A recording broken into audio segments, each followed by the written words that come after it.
What the absolute fuck are you supposed to do when you find your billionaire boss trying to check out permanently? Seriously, I want you to stop right now and ask yourself that question. You walk into a room, a place you're paid to clean, a place that's supposed to be a sanctuary of impossible wealth, and instead you find a scene straight out of a goddamn nightmare. What do? Do you scream? Do you run? Do you just quietly close the door and pretend you saw nothing? Because I'm telling you, every option feels like the wrong one when a man's life is blinking out right in front of you. You're not going to believe the choice I made. Before we dive into how I, a nobody from the other side of the tracks, ended up with the city's golden boy bleeding out his despair all over a $10,000 desk, you need to smash that subscribe button, ring the bell. Trust me, you're going to want to know how this ends. Now comment below. In that split second, what's your move? Call 911 and risk everything, or walk away and save yourself. My hands, Ava Monroe's hands, were trembling so hard I thought the crystal door handle of Mr. Julian Croft's private study might shatter. It was a Tuesday evening, the kind of quiet that feels heavy, and the vastness of the Shadow Creek estate was amplified by the silence. I hadn't laid eyes on my enigmatic employer since the early morning, and that wasn't unusual. We, the staff, were meant to be ghosts. I was just supposed to dust his goddamn bookshelves, a simple, mindless task. But what I found inside that room, it didn't just make my blood run cold. It felt like it froze my soul. Solid. Julian Croft, the tech titan whose chiseled jaw and piercing gray eyes haunted the covers of Forbes and Fortune, was a crumpled mess slumped over his colossal mahogany desk. A battlefield of empty whiskey bottles lay scattered around his chair like fallen soldiers.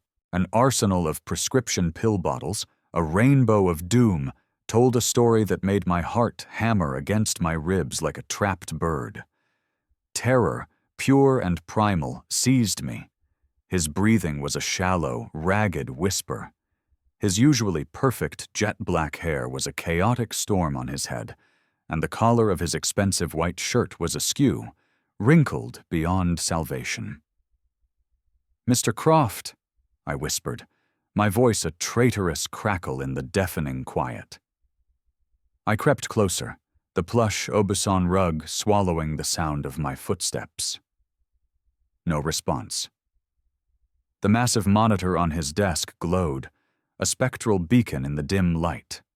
Half a suicide note, a digital cry for help that no one was meant to see, was typed on the screen. The words, "I can't do this anymore," were seared into my brain, the cursor blinking patiently after them, an endless, mocking beat. I'd cleaned for the rich before. I'd seen their casual waste, their secret messes, their hollow eyes. But nothing, absolutely nothing in my 24 years on this earth prepared me for this. This wasn't about losing my job anymore, a job that was the only thing keeping my grandmother and me afloat. This was about a human life hanging by the thinnest, most frayed thread imaginable. The instinct was to grab my phone, to dial 911, but a toxic cocktail of fear and self-preservation flooded my veins. Think, Ava. A young black woman from the wrong side of Oakhaven finds the city's most powerful, most famous white man in this state? The questions they'd ask, the suspicion that would cloud their eyes. I could see the headlines already. The scandal would obliterate us both. They would tear my life apart looking for a motive, and they would savage his legacy. But then I looked at his face, ashen and still, and I heard that fragile whisper of breath, a labored sound, a desperate cling to a life he was actively trying to discard. And I knew I couldn't walk away. My grandmother, my grandma Ilara, had a saying for everything. When God puts a soul in your path that needs a hand, you lend it. You don't ask questions, you just help. Her voice echoed in my head, a warm and steady compass in my storm of panic. I reached out a trembling hand and gently shook his shoulder. Mr. Croft? Julian, can you hear me? Still nothing but that ghost of a breath. The empty pill bottles were my biggest fear. My hands, still shaking, fumbled as I snatched them up, my brain frantically trying to resurrect the first aid training I'd taken for Grandma Ilara years ago. Heart medication, anxiety pills, powerful sedatives, mixed with a river of whiskey. This was a lethal symphony designed to silence a life. My phone felt like a 50-pound weight in the pocket of my uniform. One call could save him, but it could just as easily shatter the fragile stability I'd fought tooth and nail to build. This job was everything.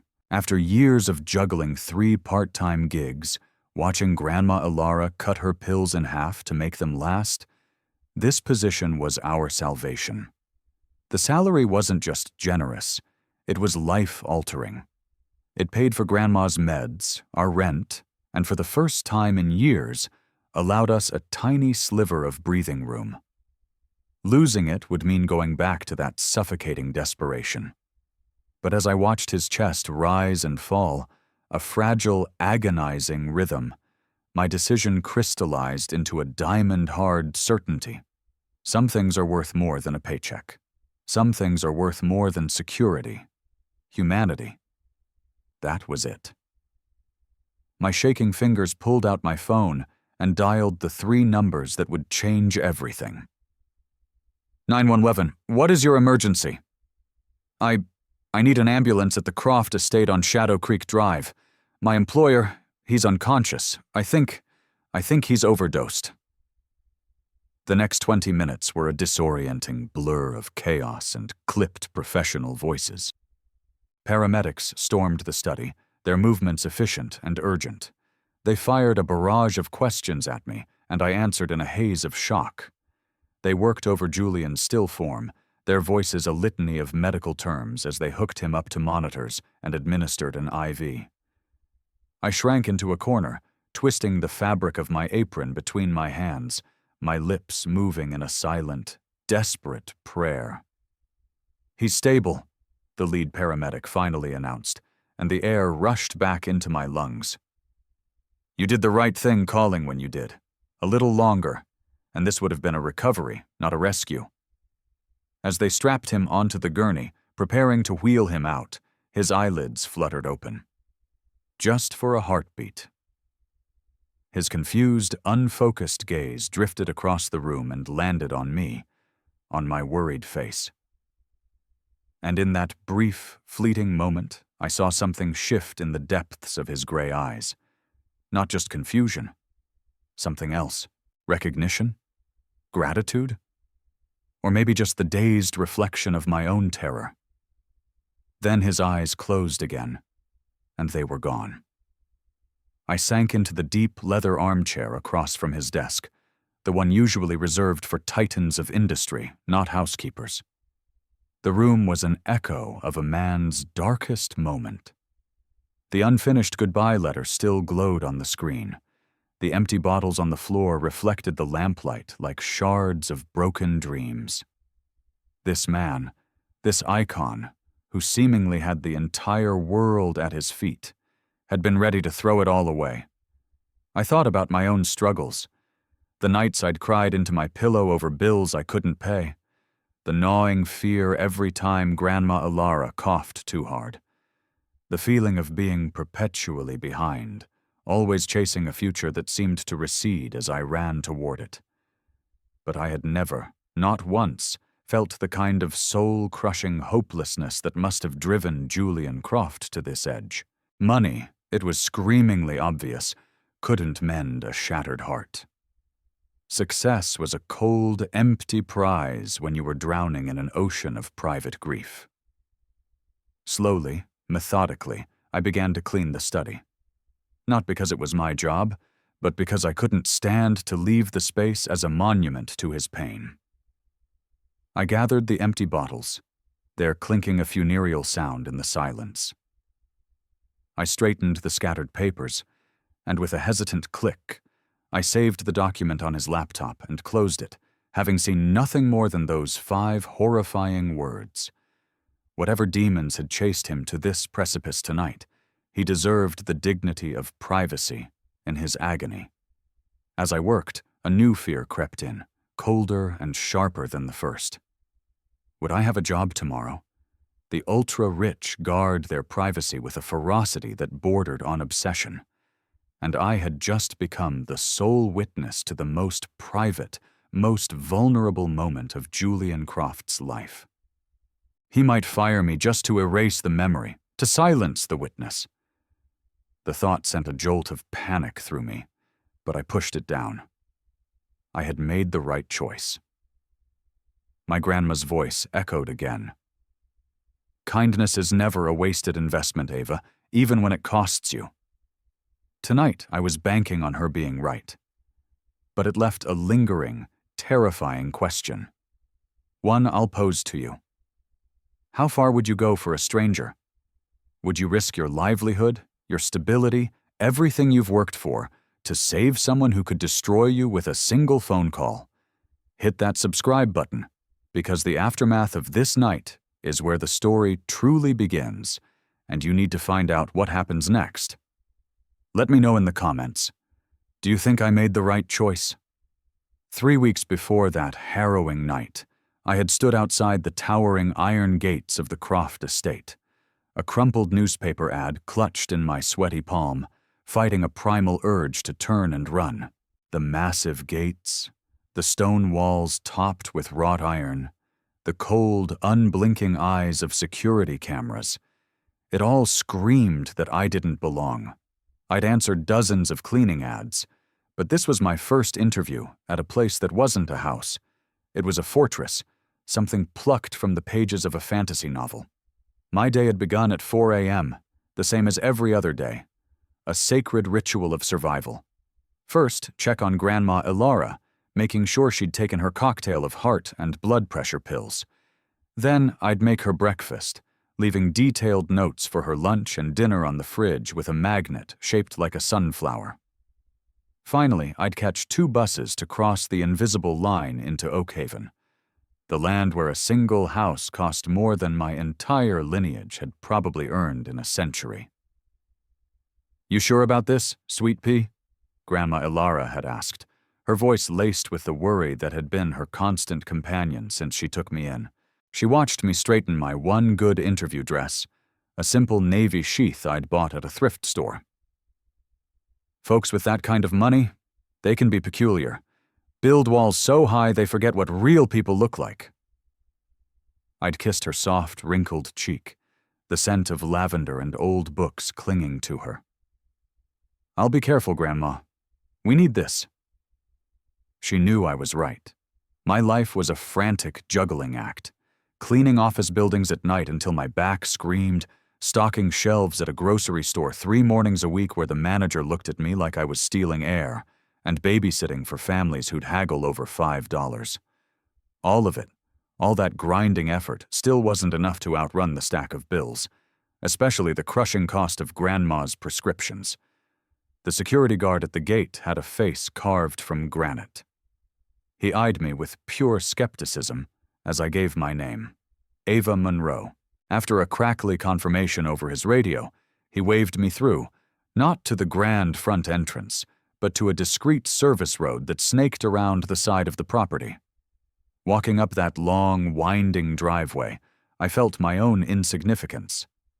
The mansion wasn't just big. It was imperial. 3 stories of creamy limestone, more windows than I could count, gleaming like 1,000 eyes watching my approach. The grounds weren't just gardens. They were a sculpted paradise, with manicured lawns rolling toward a distant tennis court and a sapphire swimming pool that shimmered in the morning sun. A woman who could only be the head housekeeper answered my nervous knock at the service entrance. Mrs. Albright was a tall, severe-looking woman in her 60s. Her silver hair was wrenched back into a bun so tight it seemed to pull at her face, and her sharp blue eyes did a quick, dismissive scan of me, cataloging my cheap dress, my worn-out shoes, and my hope. "You're the Monroe girl," she said, her voice crisp and devoid of warmth. Younger than I anticipated. Yes, ma'am. I'm 24, I replied, forcing my voice to sound confident, praying it didn't betray the frantic flutter in my chest. I know my resume doesn't show experience in homes of this scale, but I'm a very hard worker. And a fast learner. Mrs. Albright led me through a labyrinth of silent, immaculate hallways. The place felt more like a museum than a home. Priceless art hung on the walls, antique furniture gleamed with 100 years of polish, and massive crystal chandeliers hung from the ceilings like frozen explosions of light. I tried to absorb every detail of her rapid-fire tour, all while fighting the irrational fear that I might shatter a Ming vase just by breathing too hard in its direction. Mr. Croft values his privacy above all else, she explained, her heels clicking an authoritative rhythm on the marble floors. He does not interact with staff unless it is absolutely necessary. You will rarely see him. When you do, you are to be invisible, understand? No small talk, no questions, no personal conversation of any kind. I nodded, my throat suddenly dry. What kind of man demanded such a cold, formal distance from the people who maintained his life? The last girl, Mrs. Albright continued, her lips thinning with disapproval. She quit without notice, claimed the standards were too demanding. I will not tolerate that sort of unprofessionalism. Are you reliable, Miss Monroe? Yes, ma'am, I said. My honesty, my only real asset. I've never missed a day of work in my life, unless my grandmother was in the hospital. Something in Mrs. Albright's rigid expression softened, just for a flicker. You live with your grandmother? Yes, ma'am. She raised me. My parents, they died in a car accident when I was 8. She's got some health problems now, so I take care of her, same as she always took care of me.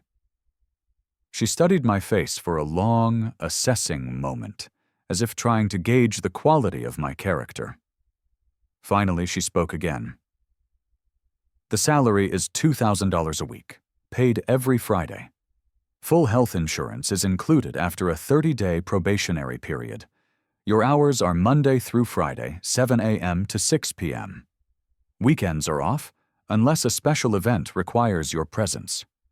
No guests or family on the property during work hours. No personal cell phone use, except on designated breaks. Are these terms acceptable? My heart stopped beating. Then it hammered back to life with a force that made me dizzy. $2,000 a week. That wasn't a salary. It was a lottery ticket.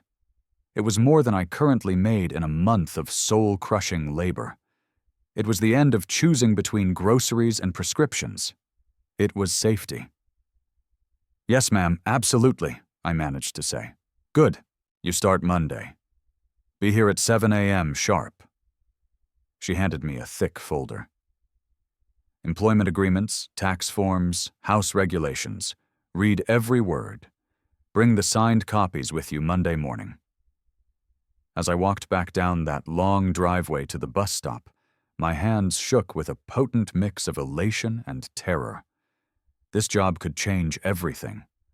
It was a lifeline thrown into the turbulent waters of my life. That weekend, I read every line of the employment packet 3 times. The rules were extensive, almost militaristic, but they were clear. A detailed schedule dictated my duties, rotating me through different sections of the sprawling mansion each day. A cardinal rule, bolded and underlined. Personal items in Mr. Croft's private spaces were never to be touched or moved. All staff were required to sign a strict non-disclosure agreement. What you see here, what you hear here, stays here. Why you reckon a man needs so much secrecy? Grandma Ilara had asked, her brow furrowed, as we sat in our tiny, cluttered kitchen that Sunday evening. Maybe he's just private, Grandma, I reasoned, though I'd wondered the same thing. I guess when you have that much money, everyone wants a piece of you. Or maybe, she said with the quiet wisdom of her 83 years, he's got secrets he's trying to hide from himself. Money don't buy happiness, sweet pea. Sometimes it just builds a fancier cage. Monday morning, I arrived at 6:45 a.m., dressed in my most professional black pants and white blouse, the signed paperwork held in my hand like a holy text. Mrs. Albright gave a curt nod of approval at my punctuality and led me to a supply closet that looked more like a science lab, stocked with an overwhelming array of high-end cleaning products and specialized equipment. "Today, you will be working on the guest suites in the East Wing," she instructed. "Mr. Croft is traveling on business, so you won't need to concern yourself with disturbing him. Take your time. Be thorough. I will inspect your work before the lunch break." I spent the morning learning the vast geography of the East Wing, my jaw slack with awe at the sheer opulence. Each guest suite was larger than my entire apartment, with bathrooms clad in floor-to-ceiling marble and walk-in closets bigger than most people's bedrooms. Everything was already impeccably clean, but I worked with a fervent dedication, dusting, vacuuming, and polishing, until every surface gleamed under my touch. At lunch, Mrs. Albright conducted her inspection. It was a terrifying ordeal. She ran a white-gloved finger along baseboards, peered behind heavy antique furniture, and scrutinized every inch of the surfaces I had cleaned. "Acceptable for a first day," she pronounced at last. My spirit soared. "You missed a spot of dust behind the lamp in Suite 3, and the mirror in the ensuite requires another pass.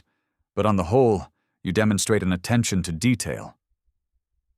I felt a surge of pride. This wasn't just about cleaning. It was my shot at a better life, and I was determined to be the best housekeeper this estate had ever seen. That afternoon, while I was polishing the brass on the grand, curving main staircase, I heard voices emanating from Mr. Croft's study. He must have returned from his trip early.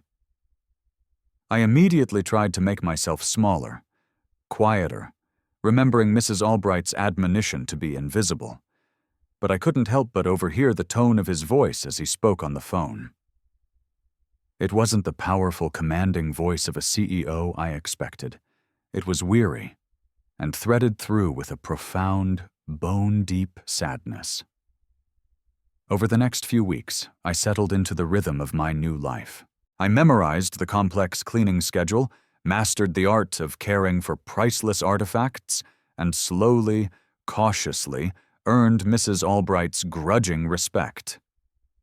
Most importantly, I could finally afford Grandma Ilara's medications without having to sacrifice food or electricity. Life was stable.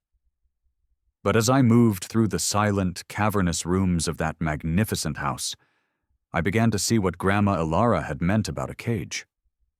The mansion didn't feel like a home. It felt like a perfectly preserved photograph of a life that was no longer being lived. Most of the opulent rooms were untouched, their furniture shrouded in a ghostly quiet. I'd find exquisite meals prepared by the chef left uneaten on silver platters, and I would often hear the lonely murmur of Julian Croft's voice from behind his study door, talking on the phone late into the night.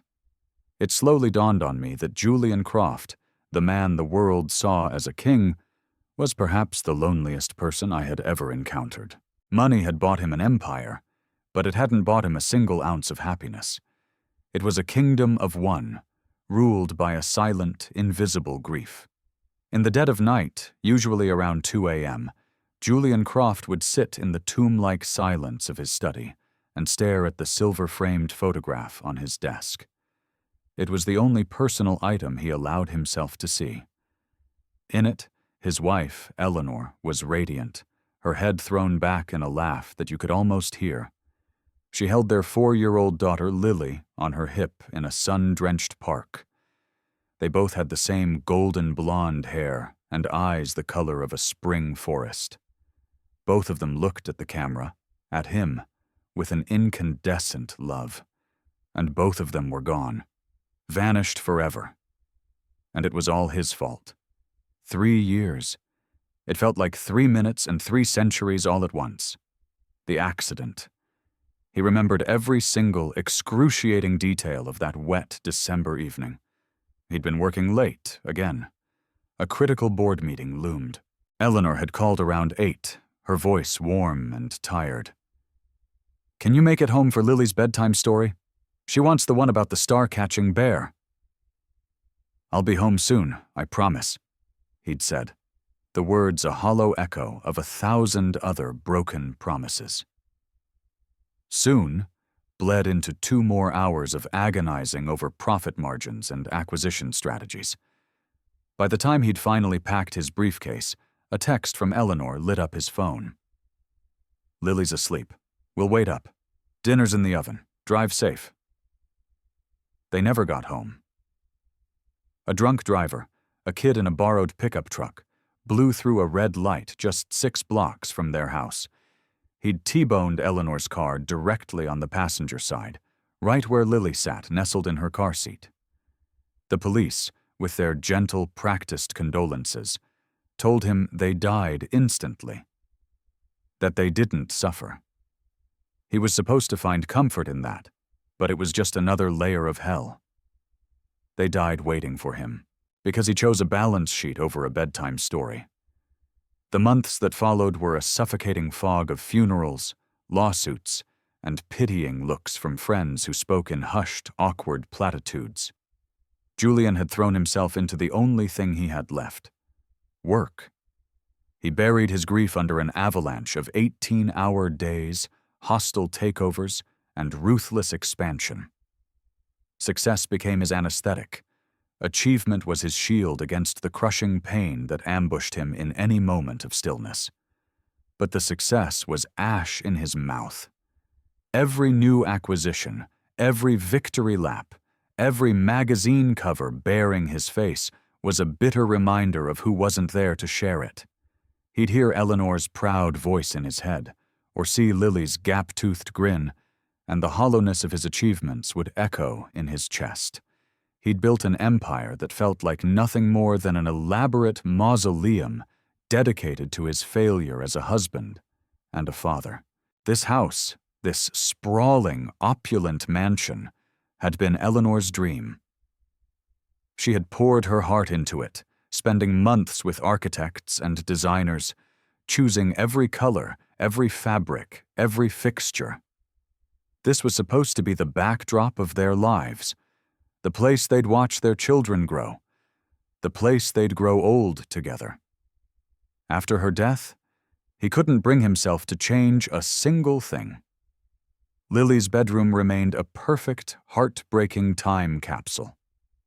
Her pastel pink walls, the shelves lined with her favorite books and toys, the menagerie of stuffed animals arranged on her bed, all waiting for a little girl who would never return.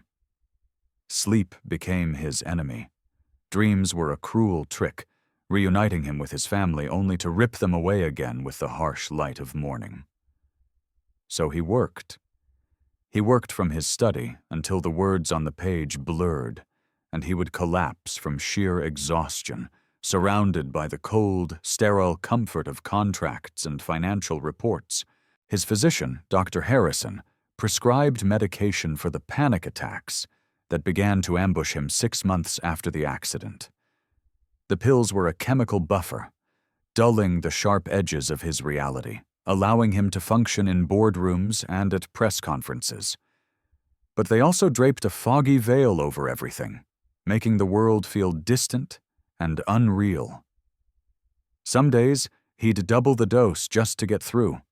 On others, he'd chase them with expensive whiskey, desperate to silence the relentless chorus of what-ifs and if-onlys that screamed inside his head. Mrs. Albright, bless her stern, loyal heart, ran his household with the precision of a drill sergeant, preserving the facade of normalcy. She'd worked for his family since he was a boy, and she understood, in her own silent way, his desperate need for routine and isolation. The housekeeping staff was a revolving door. Few could withstand the oppressive, suffocating atmosphere of grief that clung to the very walls of the mansion. Julian barely registered the faces of the people who cleaned his home. They were part of the invisible machinery that kept his world running while his soul was on hiatus. He paid them well, provided excellent benefits, but he never engaged. personal connections were a minefield of potential pain he was unwilling to traverse. But recently, in the past few weeks, a subtle shift had occurred. He had become aware of a new presence in the house.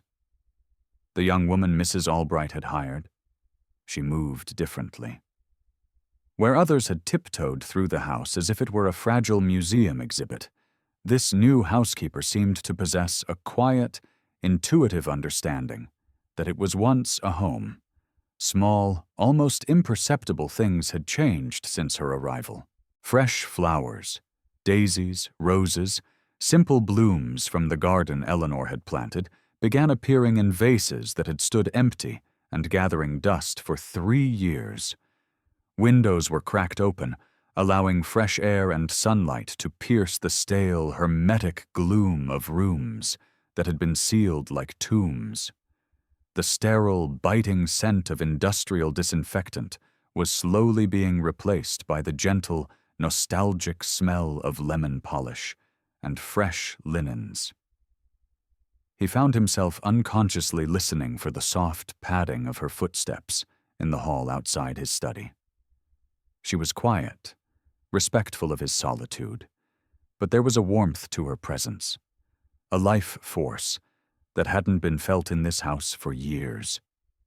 Sometimes, very faintly, he could hear her humming an old melody as she worked, a forgotten tune that pricked at a memory of a happiness he thought was lost forever.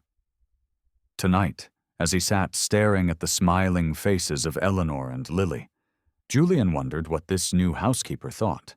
Did she see the perfectly preserved little girl's room and wonder about the ghost that haunted it? Did she notice that he worked himself to the bone to avoid the vast, empty master bedroom he had once shared with his wife? The pill bottles on his desk glinted in the lamplight like a line of tiny, silent soldiers. Dr. Harrison had increased his prescriptions again, adding another pill for insomnia, another for depression. Mixed with the bottle of whiskey he'd been nursing since sundown, they made him feel gloriously, dangerously numb, floating in a detached space just above his pain. Lately, the thoughts had become darker, more insidious. Thoughts of joining them, of finally laying down the unbearable weight of his guilt, the guilt of being the one who survived. Maybe tonight was the night. A few extra pills, the rest of the bottle, and he could finally stop carrying this burden. He could finally atone for being late. As Julian reached for the first bottle, his fingers closing around the cold glass, he thought he heard it again. The soft, gentle sound of footsteps in the hallway. The new housekeeper. She must be working late. He pictured her, this nameless, faceless woman, moving through his silent house, making things right. Did she have a family? He wondered vaguely. People waiting for her at home? People who would worry if she was late? The thought, so simple and human, made him pause, the bottle still in his hand. Someone who had a family to care for. They would understand the gaping chasm of his loss. They would know how empty his life had become. But she was just an invisible employee, someone he'd never even met. She had her own life, her own worries. He was just a job to her. Julian unscrewed the cap and tipped a cascade of small white pills into his palm, ready to wash them down with the last of the whiskey and finally be done with it all. 2 days after being discharged from the hospital, a place where his identity had been carefully shielded by layers of legal and medical discretion, Julian sat in his study, trying to stitch together the fractured reality of what had happened. The doctors had been gentle but firm. Their warnings about mixing his medications with alcohol were delivered in sober, clinical tones. He'd flirted with the abyss, and the proximity to his own mortality had left him feeling raw and strangely hollowed out. But it wasn't the brush with death that haunted him. It was the fragmented memory of a pair of warm brown eyes, filled not with pity or judgment, but with a deep, consuming worry. Ava Monroe, his new housekeeper. Mrs. Albright had informed him, with her usual stoicism, that it was Miss Monroe who had found him. The girl showed a remarkable presence of mind, Mrs. Albright had reported in their brief, sanitized discussion of the incident. She could have panicked, or worse, she could have walked away. But she called for help immediately and remained calm. Julian realized, with a jolt, that he couldn't conjure a clear image of her face. She had been in his home for over a month. A silent, efficient presence, but she, like all the others, had remained part of the scenery. Now he felt an unnerving curiosity about this young woman who had chosen to save a man she didn't know, a choice that could have easily cost her the job she so clearly needed. Mrs. Albright had assured him that Ava had signed the NDA, that she understood the paramount importance of discretion. But Julian wanted to understand the character of the woman, not the signature on a legal form, and so he devised a test. A cynical, unfair test, born of a mistrust he'd cultivated for 3 long years. It was a Thursday afternoon. Julian heard her soft footsteps approaching the study, and positioned himself on the deep leather couch, feigning a deep sleep. The scene was meticulously set. His laptop was open on his desk, displaying sensitive quarterly financial reports. A stack of confidential documents lay scattered on the coffee table, easily within her reach. And his wallet, thick with cash and credit cards, sat conspicuously on a bookshelf next to a crystal paperweight that was worth more than a year of her salary. He regulated his breathing, letting it fall into the slow, even rhythm of sleep, while his senses were on high alert, attuned to her every sound as she quietly entered the room. He heard the soft intake of her breath as she noticed him on the couch, followed by a long-waited pause. He could feel her indecision. Will she leave and come back later?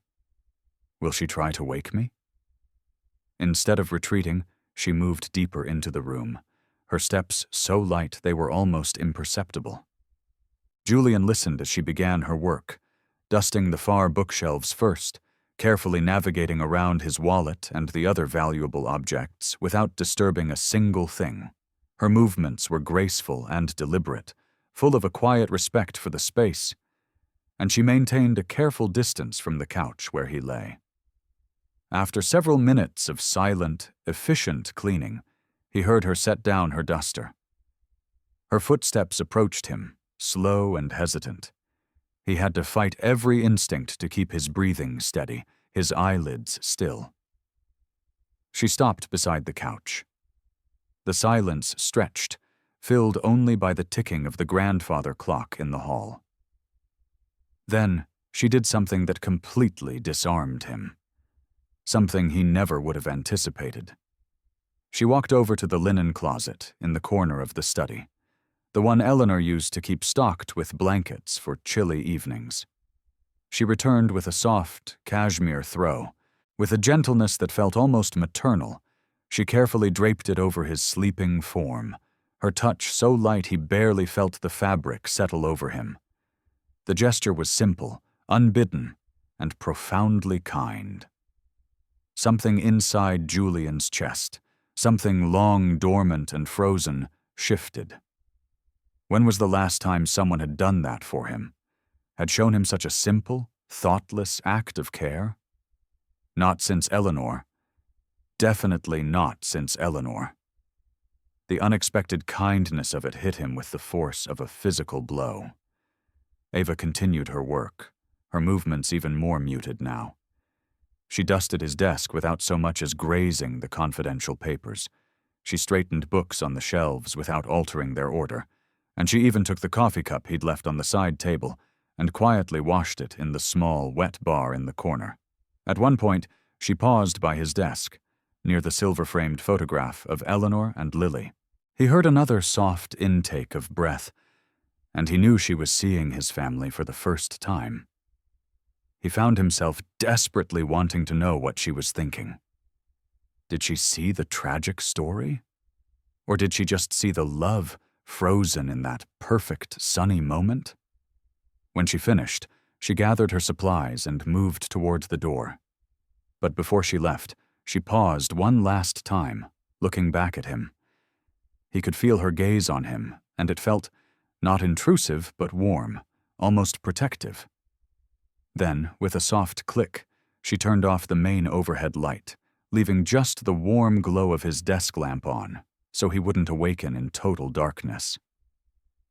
The door closed behind her with a barely audible whisper.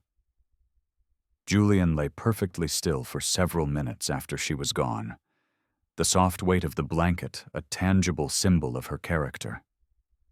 He had given her every opportunity to fail his cynical test. She'd had access to his secrets, his money, his privacy. She could have snapped a photo of his financials, pocketed a $100 bill, snooped through his papers. Instead, she had treated him with a gentle, unsolicited care. She had protected his rest, respected his privacy, and showed concern for his comfort, all without any expectation of reward or even acknowledgement. When he finally sat up, folding the cashmere blanket with an uncharacteristic reverence, he noticed something else. The stale air in the study, usually thick with the scent of old paper and lingering whiskey, was gone.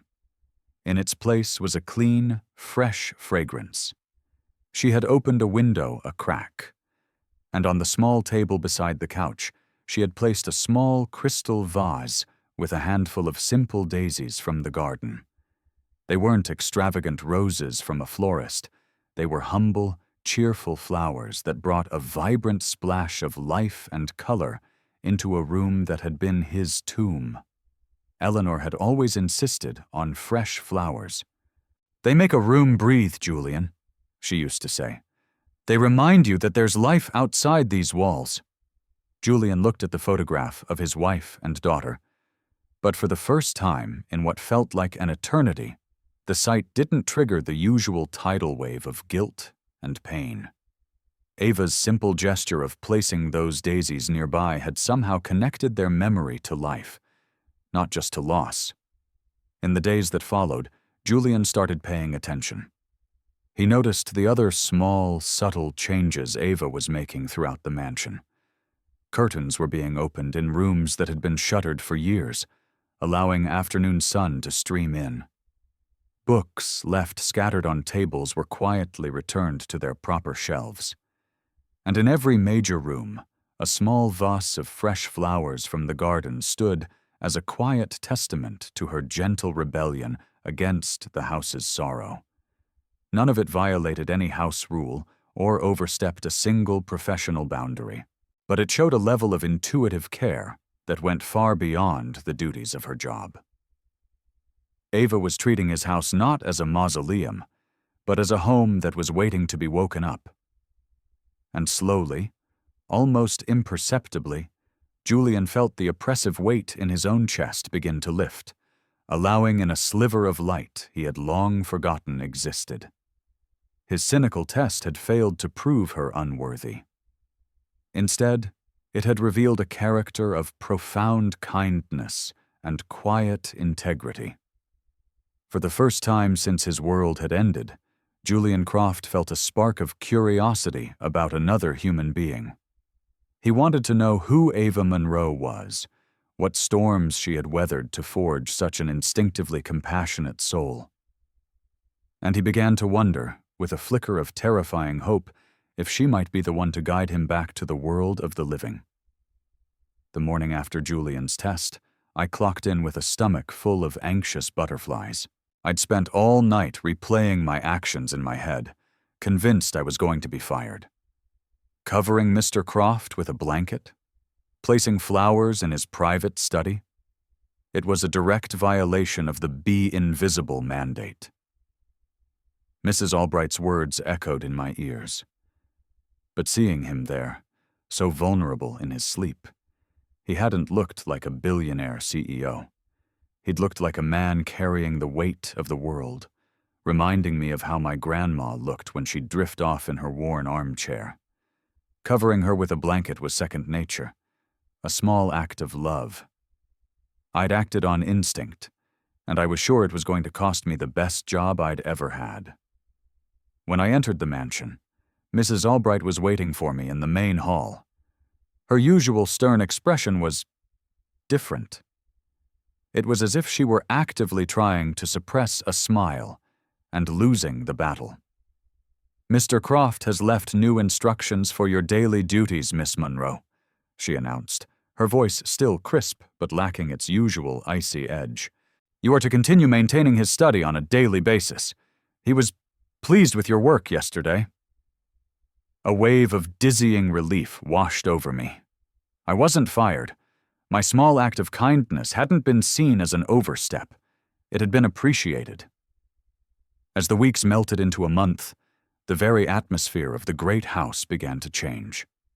Julian Croft was still a reclusive figure, a ghost in his own home, but the suffocating blanket of sadness that had smothered every room was beginning to lift. I continued my quiet campaign of bringing life back into the house, opening curtains to chase away shadows, and letting the garden's beauty spill indoors. I walked the fine line between respecting his privacy and offering silent gestures of care. One morning, I found a note on the polished granite of the kitchen island, written in a strong, masculine script on a piece of thick, cream-colored stationery. "Thank you for the flowers. They brightened the room." It was unsigned, but I knew. My heart did a ridiculous little flip-flop. My silent efforts had been given a voice. The next day, feeling bold, I left a small note of my own next to the coffee machine in his study. "The garden has some beautiful lavender blooming now. The scent is very calming. A.M." I left a small, fragrant bundle of it next to his laptop before I left the room. This began our silent correspondence, a delicate, unexpected connection forged through handwritten notes. He would leave brief messages, thanking me for a specific detail I'd attended to. I would respond with small observations, a particularly beautiful bird nesting outside the library window, or a suggestion for a different kind of flower. "The library window offers a perfect view of the sunset," I wrote one afternoon. "I've opened the drapes in case you wish to see it." His reply the next morning: "I had forgotten how beautiful the sunset is from that window. Thank you for the reminder." These small folded pieces of paper became the most precious part of my day. I'd never had an employer who noticed my work, let alone acknowledged it with such thoughtfulness. Most of the families I'd cleaned for had treated me like a piece of the furniture. But Julian Croft, despite his reputation, was different. His notes revealed a man who saw the small things, who appreciated the quiet gestures. I began to put even more care into my work, thinking of it less as cleaning and more as curating comfort for him. I'd leave a new book from his own library on the side table by his favorite reading chair. I'd make sure the fire was laid in the grate on chilly afternoons, ready to be lit. I'd ask the chef to leave a small plate of his favorite cookies near his workspace. They were all small things, gestures that stayed firmly within the bounds of my professional role. But they were imbued with a genuine care. One afternoon, while dusting his study, I noticed he'd left several large, leather-bound photo albums open on his desk. The pages were filled with images of a stunningly beautiful blonde woman and a little girl with the same golden hair. It was a visual diary of a life brimming with joy. Birthday parties, Christmas mornings, sandy toes at the beach, ordinary moments of extraordinary love. In that instant, I understood everything. The sadness, the isolation, the mansion that felt like a memorial. He hadn't just lost his family, he'd lost his entire world. My heart physically ached for him. I gently closed the albums, stacking them neatly on a shelf within his easy reach. That evening, I left a different kind of note. I hesitated for a long time before writing it, my pen hovering over the paper. "I am so sorry for your loss. They looked so very happy. A love like that never really dies. It just finds a new home in our hearts." The next morning, there was no note waiting for me. My stomach sank with regret. I'd gone too far. I had breached the wall of his private grief, an unforgivable intrusion. But when I entered his study to begin my work, my fears were assuaged. The photo albums were open on his desk again, and lying beside them was a single, perfect white rose from the garden. No words, but the message was clear. My words had been a comfort, not a trespass. I understood my role now. It wasn't just to clean, it was, in some small way, to help him heal. To be a quiet, steady presence of life in the midst of his loss. As autumn painted the Oakhaven hills in shades of fire and gold, I brought the season indoors. Vases filled with crimson and yellow leaves, small pumpkins from the garden placed by the doorways, the scent of cinnamon and cloves simmering on the stove in the kitchen. The house was waking up, remembering how to be a home. One crisp October morning, a longer note from Mr. Croft was waiting for me. Your grandmother raised you well. The kindness you show this house and the person in it every single day has been a powerful reminder that there is still goodness in the world. Thank you, Ava, for helping me remember how to see it. He had used my name. I folded the note carefully and placed it in my pocket, where it stayed for the rest of the week, a warm secret against my skin. His words meant more to me than any paycheck. To know that my simple acts of care were helping to mend a broken man gave my life a profound sense of purpose. And it was in that moment, reading his beautiful script, that I had to admit the dangerous, impossible truth to myself. I was falling for my mysterious, grieving employer, not for the billionaire on the magazine covers, but for the gentle, wounded soul I had come to know through his words and his sorrow. But I was a realist. I knew the chasm between our worlds was too vast, too deep to ever be bridged. He was my employer.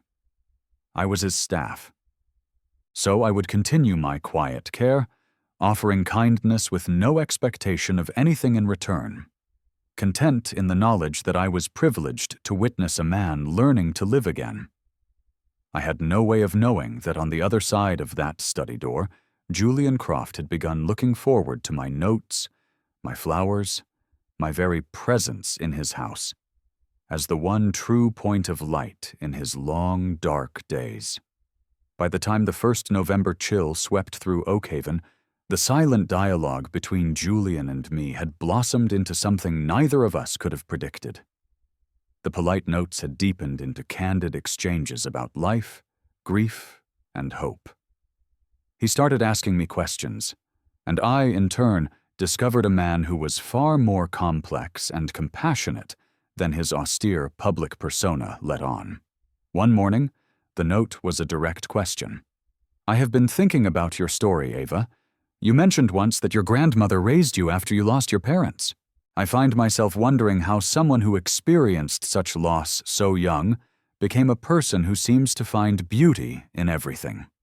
For the first time, he had used my full name and had opened a door into my own past. I spent my entire lunch break composing a reply, choosing my words with care. Grandma Alara always says that life's pain can either make you bitter or it can make you kind.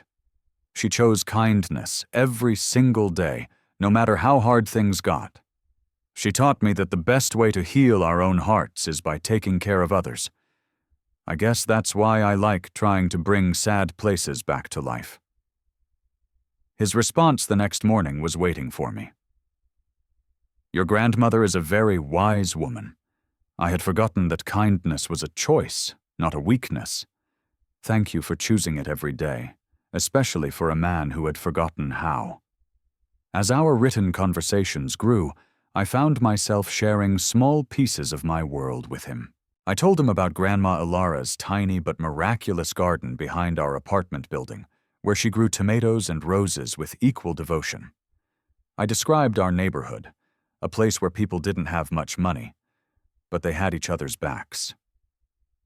In turn, Julian began to share memories of his life before the accident. He wrote about Eleanor's love for antiques, about Lily's obsession with catching fireflies, about the silly holiday traditions they had shared. He was learning to remember them with joy, not just with pain, and it was a privilege to witness. "Eleanor would have loved what you've done with this house," he wrote one day. "She always said a home should feel like it's breathing, full of light and life. You've given these rooms their breath back." I treasured that note above all others. One frigid December morning, everything changed. I arrived at work to find Mrs. Albright waiting for me, her usual stoic composure replaced with something that looked suspiciously like nervous excitement. "Mr. Croft would like to speak with you in his study before you commence your duties," she announced. My heart hammered against my ribs. A real conversation, face to face. After months of communicating only through the written word, I was about to meet the man I felt I knew so well, yet not at all. I knocked softly on the heavy oak door of his study. "Come in," a deep, quiet voice called from within. I entered and found him standing by the window, silhouetted against the pale winter light. He was taller than I'd imagined, with that same dark hair I'd seen in photos, now touched with distinguished silver at the temples. He turned, and our eyes met for the first time in a truly meaningful way. His were the color of a stormy sky, but they weren't cold. They were kind and held a depth of sorrow that no photograph could ever capture. He was devastatingly handsome, but it was a beauty weathered by grief, like an ancient statue that was more profound for its imperfections. "Miss Monroe," he said, his voice softer, gentler than I'd expected. "Ava, please, sit." I perched on the edge of a leather chair, my hands clasped tightly in my lap. "I wanted to thank you," he began, "in person, for everything you have done. Not just for your exceptional work in maintaining this house, but for the life you have coaxed back into it, and, of course," his gaze held mine, "for what you did for me that night." My cheeks flushed. "I just did what anyone would have done, Mr. Croft." "No," he said, his tone firm. "You didn't. You chose compassion over self-preservation. That single choice, it likely saved my life. I will be in your debt forever for that." We sat in a comfortable silence for a moment, the unspoken understanding that had grown between us filling the space. "Tell me about your grandmother," he said suddenly. "You write about her so often. She sounds like a truly remarkable woman." A genuine smile broke across my face as I spoke about Grandma Ilara, her resilience, her sharp wit, her unshakable faith in the goodness of people. I told him about her legendary cornbread and the stories she told about growing up in a different era. As I spoke, I saw the tension in his shoulders ease, a real warm smile touching his lips. "She sounds like someone I would very much like to meet," Julian said when I finished. Would you be comfortable inviting her for tea one afternoon? I would like to thank her personally for raising a woman who, in many ways, helped bring me back to life." My eyes filled with happy tears. That this man, this powerful private man, wanted to meet my grandmother. It felt like the highest possible honor. "She would love that, Mr. Croft. She's always wanted to see your gardens. She says you can tell everything you need to know about a person by the way they care for their flowers." "Then it's a date," Julian replied, and the smile in his eyes reached all the way to his soul. I left his study that morning feeling as though I were walking on air. Not only had I finally spoken with the man I'd been secretly caring for, but he had been every bit as kind and thoughtful as his notes had suggested. More importantly, I had seen a flicker of genuine happiness in his eyes, a light that had been extinguished for far too long. What I didn't know was that Julian had spent days rehearsing that conversation. terrified that the real me wouldn't live up to the image he'd created from my words. But meeting me, he would later tell me, had exceeded every one of his hopes. For the first time since he'd lost his family, Julian Croft was thinking about a future, not just enduring the present. And that future, he was beginning to realize, inexplicably, wonderfully, included me. Okay, guys, can we just pause for a second? Their connection is so pure and beautiful, isn't it? But we all know that stories like this are never that simple. The world has a way of trying to ruin beautiful things. If you're as invested in their story as I am, hit that like button to show your support. Now, buckle up, because a storm is about to hit the Shadow Creek estate. The week before Christmas, just as a fragile peace had begun to settle over Shadow Creek, Julian's carefully constructed world was shattered by a surprise attack. Isabella Vance, his fiercest business rival, and a woman with a notorious reputation for scorched earth tactics, arrived at the mansion unannounced. And she hadn't come alone. She had a slinking tabloid reporter and a photographer with a predatory grin in tow. Isabella had been trying to orchestrate a hostile takeover of Croft Industries for 2 years, and Julian had rebuffed her at every turn. She was lethally beautiful, impeccably dressed, and possessed a soulless ambition that made her dangerous. Her sudden appearance at his home, with a media circus at her back, set every one of Julian's alarm bells ringing. "Julian, darling," she cooed, breezing past a flustered Mrs. Albright and into the grand foyer, her perfume offensively sweet. "I do hope you don't mind the intrusion. I brought a couple of friends. They're terribly interested in your recent domestic arrangements." I was in the living room, carefully hanging antique glass ornaments on the massive Christmas tree, when I heard her voice, sharp and condescending. Peeking through the doorway, I saw her. A stunning brunette in a ridiculously expensive fur coat, squaring off against Mr. Croft, her smile like a slash of red lipstick. "I have no idea what you're referring to, Isabella," Julian replied, his voice dangerously calm. "And I don't appreciate you bringing your jackals into my home." "Oh, please," Isabella laughed, a brittle, unpleasant sound. "Don't be coy. The whole valley is whispering about it. Your touching little romance with the help. My sources tell me you've gotten quite cozy with your new housekeeper." My blood turned to ice in my veins. Sources? Someone had been watching. Someone had been reporting back, twisting every note, every vase of flowers, every moment of quiet connection into something ugly and sordid. "Whatever game you think you're playing, it's over," Julian said, taking a menacing step forward. "You need to leave. Now." "Not until we get the story," the reporter interjected, brandishing a digital recorder like a weapon. "Mr. Croft, would you care to comment on allegations of an inappropriate relationship with Ava Monroe, the domestic worker who's been living in your home for the past several months?"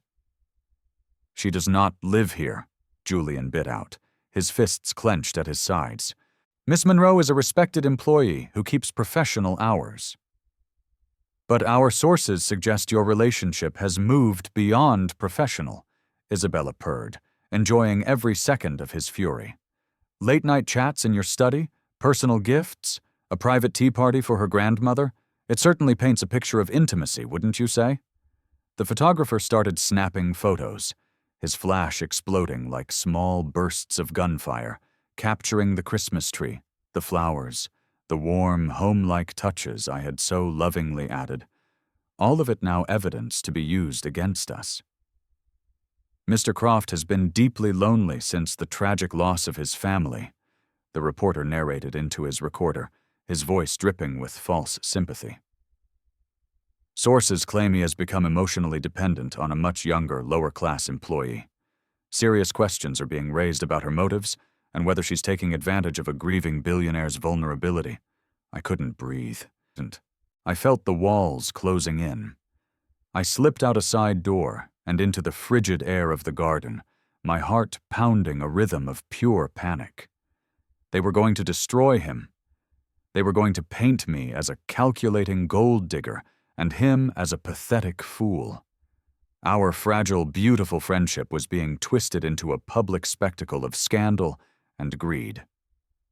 Inside, Julian's control finally snapped.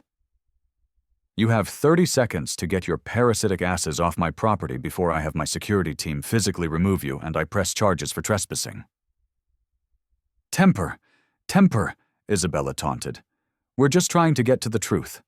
A man of your stature, your social standing, compromising himself with someone so far beneath him. Surely your late wife's memory deserves more respect than this embarrassing affair." The mention of Eleanor was the final blow. Julian's face went white with a rage so profound it was terrifying. "Get out," he said, his voice a low, lethal whisper. "And if I read a single word of this fabricated filth, I will mobilize every lawyer in my arsenal, and I will sue you, your publication, and your pet photographer into oblivion. Is that clear?" After they'd finally slithered away, Julian found me in the winter garden, huddled on a cold stone bench, tears freezing on my cheeks. I looked exactly as they had painted me. Small, vulnerable, and completely out of place. "Ava," he said, his voice raw with apology as he sat beside me. "I'm so sorry." "They're going to ruin everything," I whispered, my voice choked. "They're going to destroy my reputation and yours. This job, it was our lifeline." "No one who knows you would ever believe their lies," he said fiercely. "Your character, your integrity, it speaks for itself." "But people don't know me," I cried, the full weight of the situation crashing down on me. "They'll just see the story they want to see. A young black housekeeper and a lonely rich white man. They will assume the absolute worst of both of us." He knew I was right. The optics were a narrative weapon that Isabella would wield without mercy. "What do you want me to do?" he asked, his voice heavy. "I should quit," I said, the words tasting like poison. "If I'm not here, there's no story. The scandal dies, your reputation is safe, and they'll move on." "I don't want you to quit," Julian said, his voice cracking with an emotion he could no longer hide. "Ava, losing you now would be like the darkness closing in all over again." His words were a bitter-sweet torture. He cared. He truly cared. Which only proved that Isabella's accusations, while twisted, had a kernel of truth. Our relationship wasn't just professional anymore. "If I stay, they will never stop," I said. "They'll watch us, hound us, and twist every kind word, every shared glance. We'll be trapped under a microscope." Julian was silent for a long time, the cold winter air hanging heavy between us. I had watched him fight his own demons for months. Now, an external one threatened to burn down everything he was trying to rebuild, and I was at the center of the fire. "Don't decide anything yet," he said finally. "Let me handle this. There might be another way." That night, Julian declared a quiet war, marshalling his formidable resources. But as he plotted his counterattack against Isabella, a far more sinister threat was already slithering through the shadows, preparing to strike where he was most vulnerable. 2 weeks later, the media storm Isabella had threatened had been largely contained by Julian's aggressive legal team. A tense quiet had returned to the estate. Then, disaster struck, blindsiding us all. I arrived for work on a cold Monday morning to the shocking sight of police cruisers in the long, stately driveway.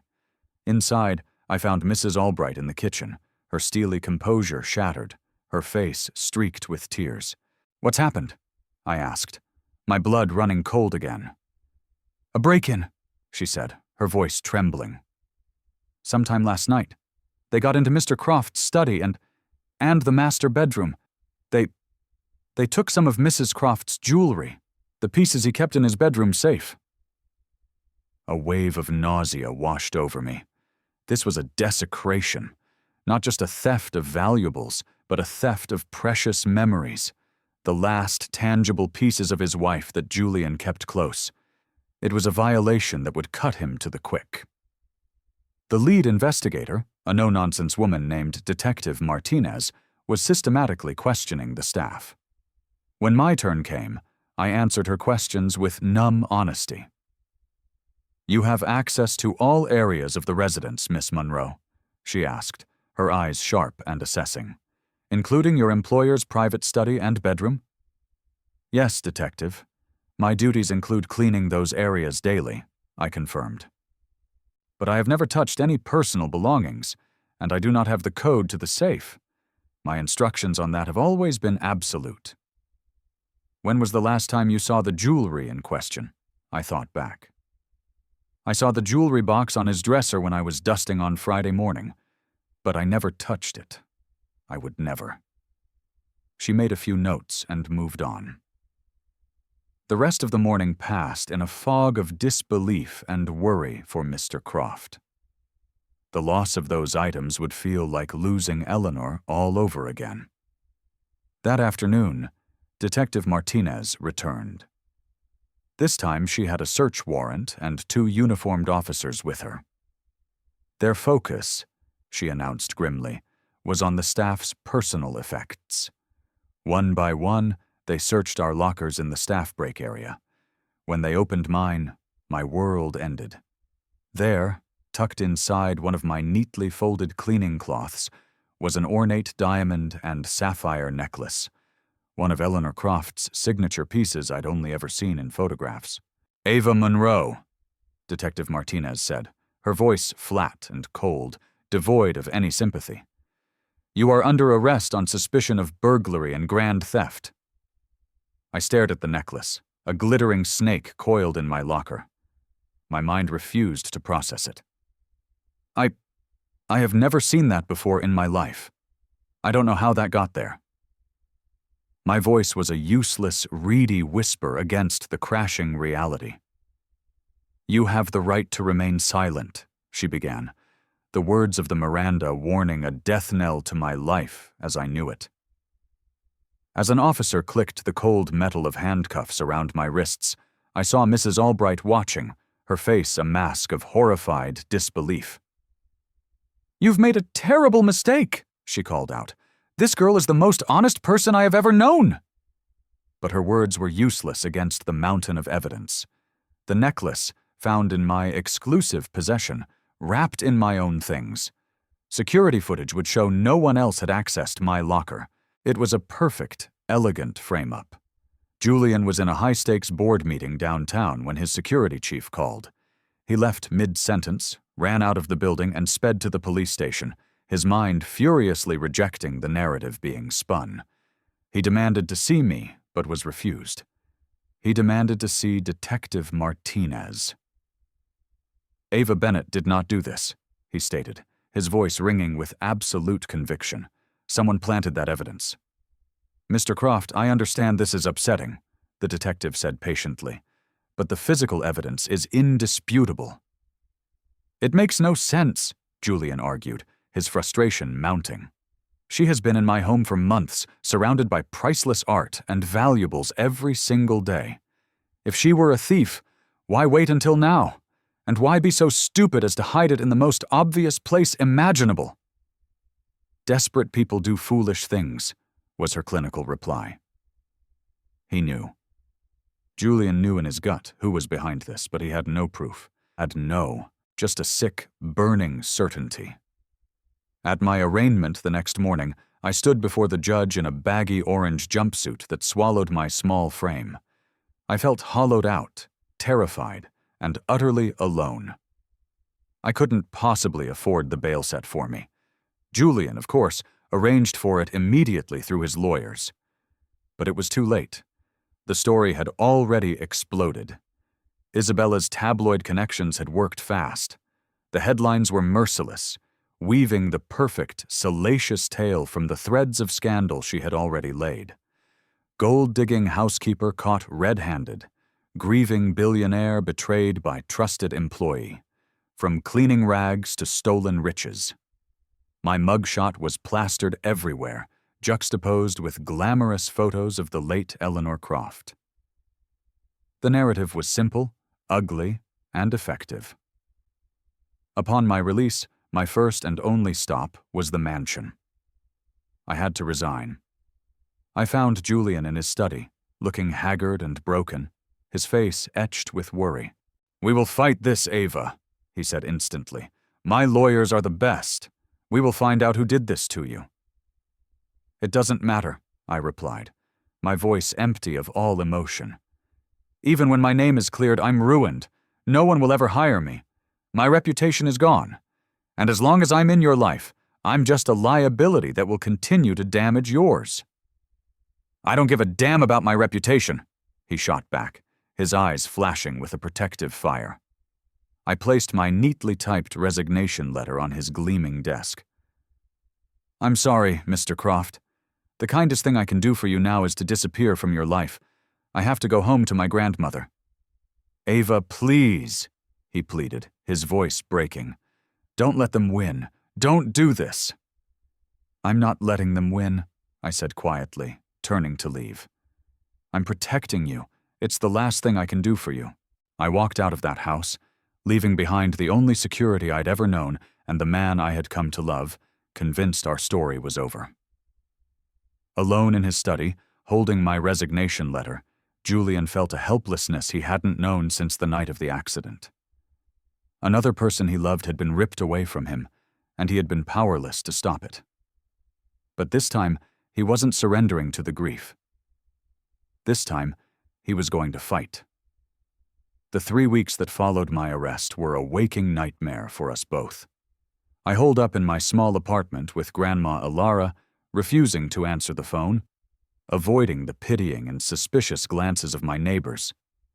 Julian, meanwhile, had descended into a controlled, obsessive fury. He slept in 2-hour increments, subsisting on coffee and rage, working around the clock with a team of the best private investigators money could buy. He offered to cover my legal fees, but I stubbornly refused. This was my mess to clean up.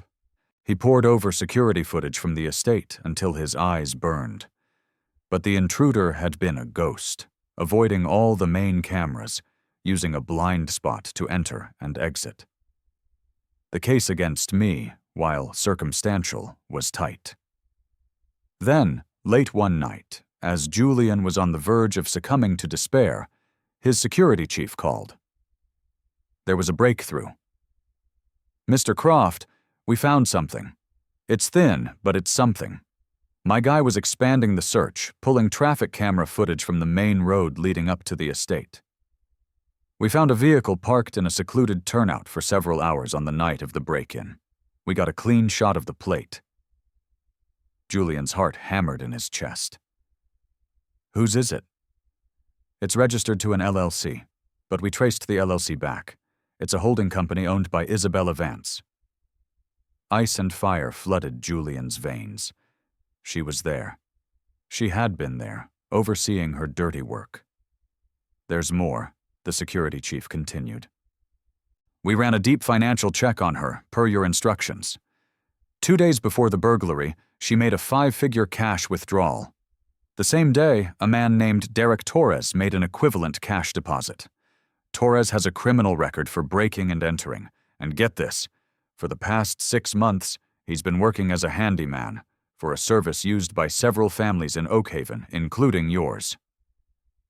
"Get me everything on Torres," Julian commanded. "I want to know what he ate for breakfast, and I want Isabella Vance's life under a microscope." By dawn, Julian had a complete timeline. Financial records linked Isabella directly to Torres. Cell phone records placed them both in the same vicinity on the day the cash was exchanged. And the final damning piece of the puzzle. Maintenance logs showed that Derek Torres had been at the mansion 2 months prior to fix a leaking pipe in the staff kitchen. The same week, Mrs. Albright had reported a master key to the service entrances had gone missing. When Julian presented the meticulous file of evidence to Detective Martinez, her professional skepticism finally melted away. "It's all circumstantial," she admitted. "But it's one hell of a lot of coincidence. It's enough. We're bringing her in." They arrested Isabella Vance at her gleaming high-rise office later that afternoon, in full view of the assembled media that Julian's PR team had anonymously tipped off. Her mask of cool composure finally cracked under the weight of the evidence. Trapped, she did what all cowards do. She made a deal. Her confession laid bare a plot of breathtaking cruelty.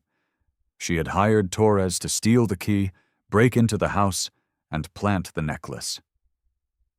It was all a calculated gambit to destroy me, shatter Julian emotionally, and force him into a position where selling his company would seem like his only escape. Isabella Vance had underestimated one critical variable. Julian Croft's love for his housekeeper was stronger than his grief. Instead of breaking him, she had galvanized him. I was in my grandmother's kitchen, listlessly stirring a pot of soup, when the story broke on the evening news.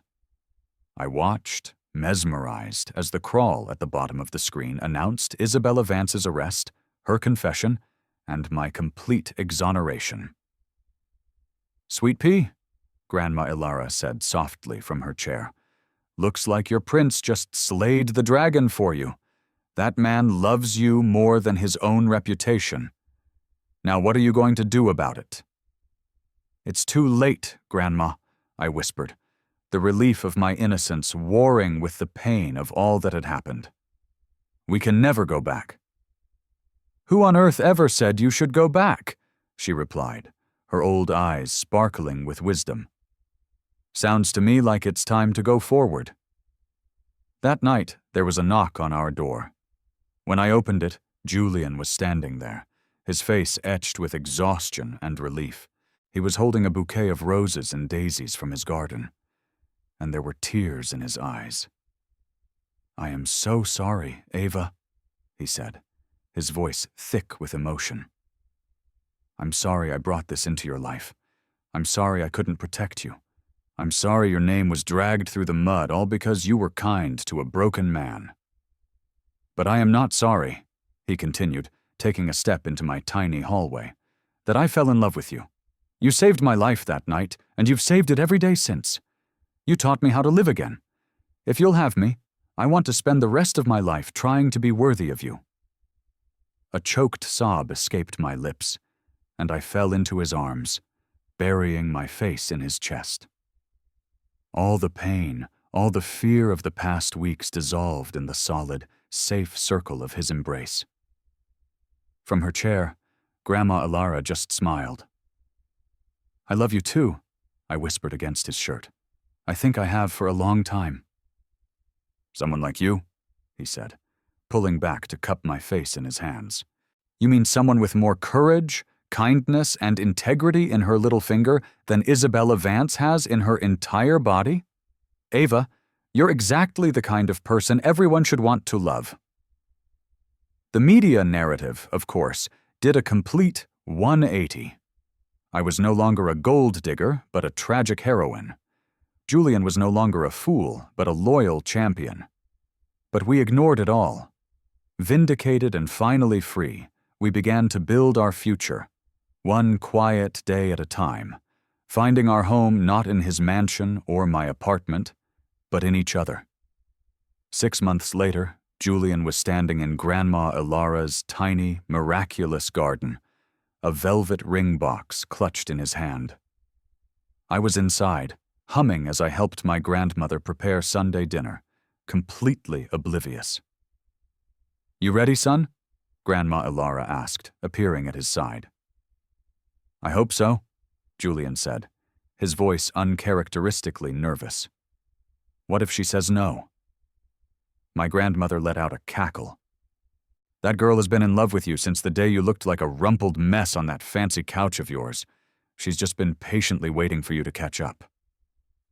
He found me in the kitchen, a dusting of flour on my cheek. He took my hands in his gray eyes serious and full of a love that took my breath away. "Ava Monroe," he began, "you saved my life. You taught me that home isn't a place, but a person. You showed me that loving again doesn't dishonor the memory of those we've lost, but celebrates the life they would have wanted for us." And then, right there, in the middle of my grandmother's linoleum floor, Julian Croft dropped to one knee. "Will you marry me?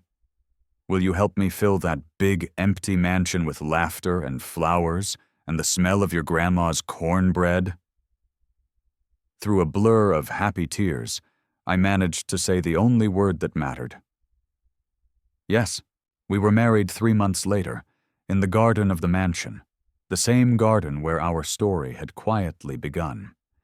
It was a small ceremony, attended only by the people who truly loved us. Mrs. Albright, who had become a fierce and protective friend, managed every detail. Grandma Ilara stood beside me as my matron of honor.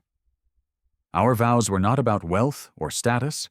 They were about healing, partnership, and the quiet, miraculous power of a second chance. That evening, as we danced on the terrace under a blanket of stars, Julian held me close. "No regrets?" he whispered. "None," I answered, my heart full to bursting. "This is exactly where I was always meant to be." Our life began. The big, empty mansion slowly but surely transformed. Laughter echoed in halls that had only known silence. The joyful chaos of family dinners replaced lonely meals. And a couple of years later, the pitter-patter of little feet, belonging to our daughter, Lily Ilara Croft, ran through the gardens, chasing butterflies under the watchful, loving eyes of her father, her mother, and her great-grandmother. Our story wasn't a fairy tale. It was something better. It was real. It was a testament to the fact that sometimes the greatest treasures are not the things we own, but the kindness we choose to give. And that true love doesn't care about social status or bank accounts. It just looks for a broken heart it can help make whole again. And that, my friends, is how a simple act of compassion changed everything. Don't you wish every story could end this beautifully? If our journey from heartbreak to happiness touched your soul, please give this video a massive thumbs up. Share it with someone who needs a reminder that kindness and love can conquer all. And don't forget to subscribe for more true stories that will warm your heart. Tell me your favorite part in the comments below. Until next time.